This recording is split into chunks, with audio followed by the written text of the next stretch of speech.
Hello everyone नमस्कार जय Jagannath welcome back to another shorts जेहेतु आज थिला शुक्रवार मु केवल इवनिंग रो क्लिप आपको देखैबी।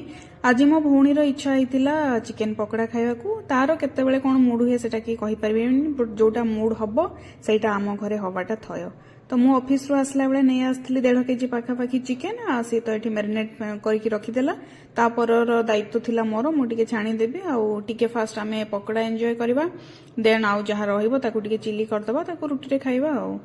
तो जहाँ भी हो ये आम दी भौणी लगे पातिकी सबू कम आम सारी देलु सारी सारा पर सी ये बन टे ग्रीन चटनी जोटा कि पकोड़ा सहित खाया को बहुत भल लगे मोर फास्ट फेवरेट।